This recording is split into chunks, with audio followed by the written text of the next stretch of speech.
first. So I'm going to go to my next page, just then that way it makes me feel like I'm using another page. I don't know. Whoop. Whoop. Alright, our theorem that we are going to learn today is the third angles theorem.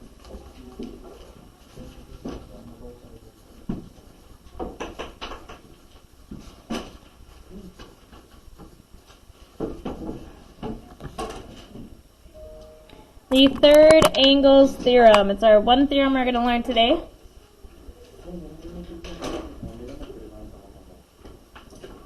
Okay, the third angles theorem, what it tells us is if we are given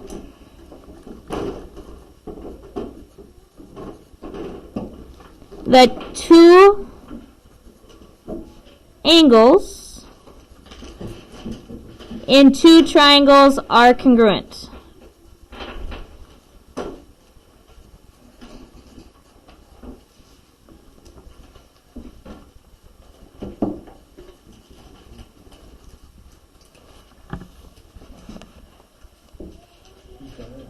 Okay, so for example, if I have a triangle and a triangle, and I know that this angle is congruent to this one, and this one is congruent to this one. So if I know that two of the three angles are congruent,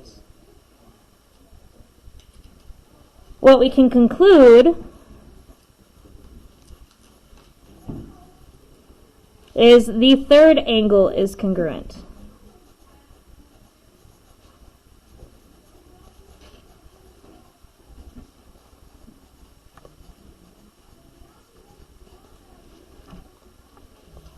Okay, if we know two angles in a triangle are congruent and two triangles are congruent, that third angle must be congruent. So I call it the third angle theorem. We're talking about the third angle.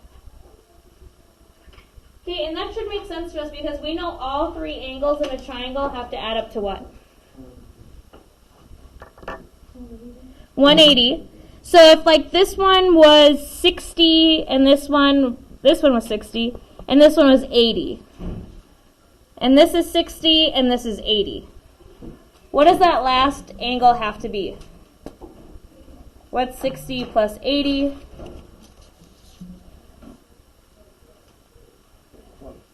140. So what's the last angle have to be to make 180? 40. And if in the other triangle we have 60 and 80, that last triangle has to also be 40. Alright, so here's our last problem. We have this proof. You can glue that in right underneath that theorem.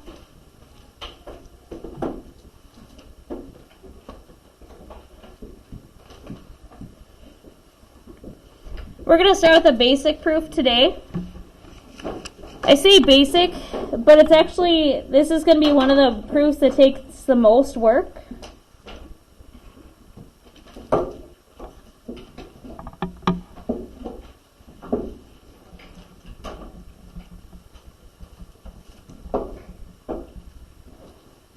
Okay, but this one is going to be the most work because we're going to have all the things to do on it. We have to prove all the sides, all the angles. Is there 2 pages? Yeah, but, yeah.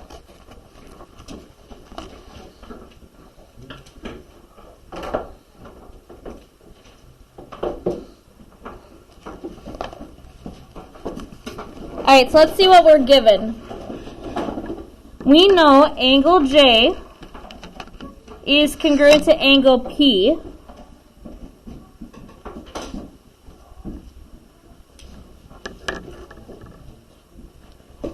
I know that JK is congruent to PM.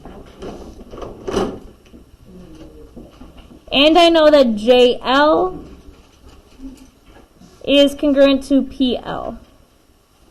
So we have two of the sides and one of the angles. So we need to prove the other angles that we're missing, and we need that last side.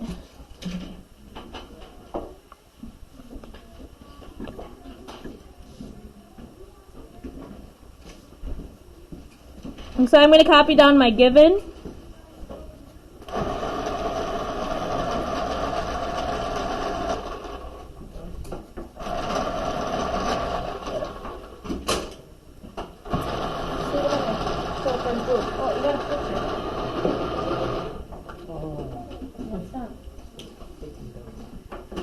didn't know this was like that. That's okay.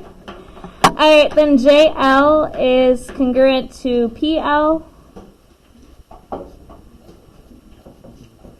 And point L bisects KM. Whoa, bisect. That's a throwback.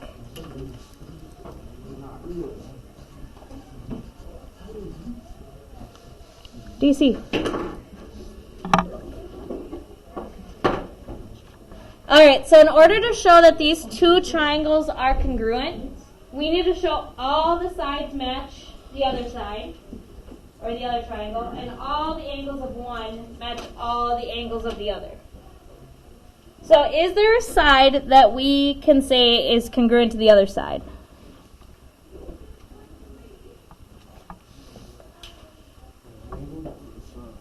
A side.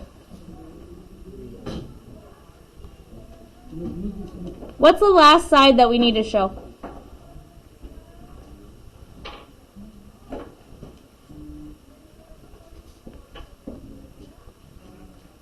Anyone? Are there any? What side is not marked yet? KL and what? LM, right? Those are the two that we want to show are congruent. And we have the information there to say they're congruent. So let's take a look at our given and decide what in our given told us that we had two equal parts there. It says L bisects KM. What does that mean to bisect something? Cut it off. Cut it in half or cut it in two equal parts. So because L cuts it into two equal parts, They're congruent. they're congruent. They're the same. So that is our definition of a segment bisector.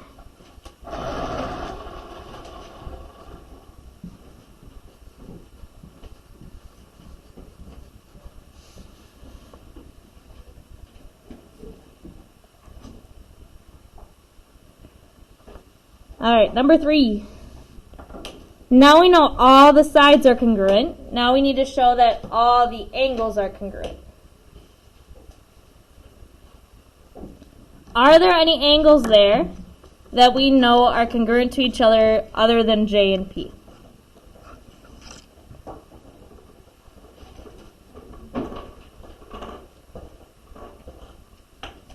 What other angle there do we know is the same? Yeah, this L. This MLP has to be congruent to what? J,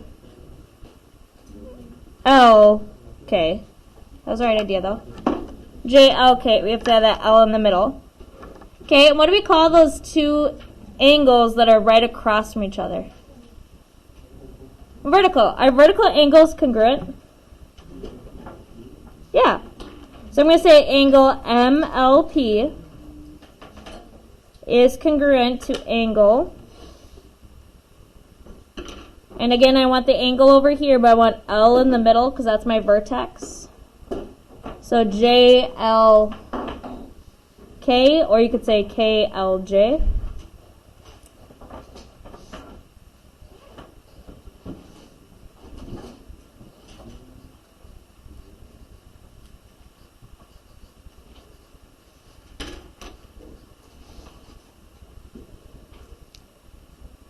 And that is our vertical angles theorem.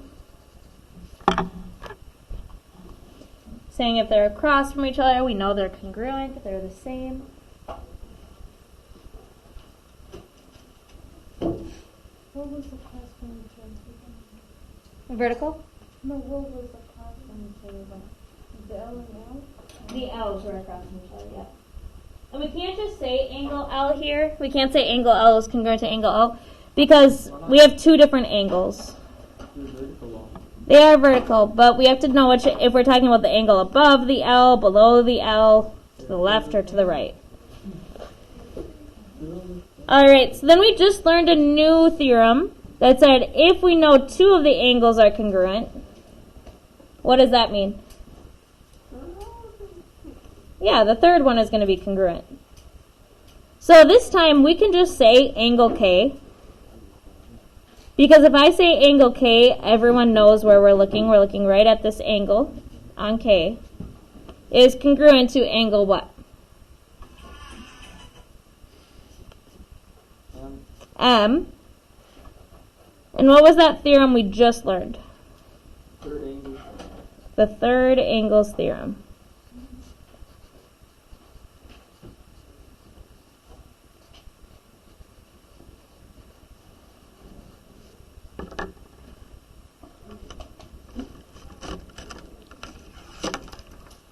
Okay, so I know this one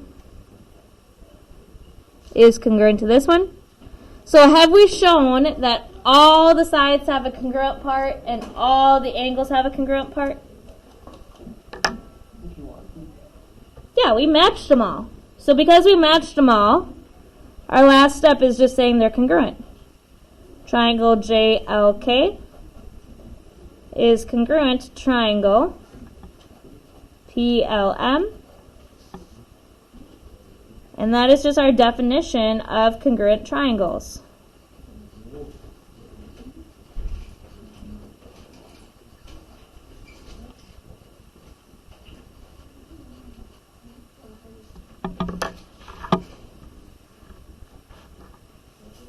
Definition of congruent triangles.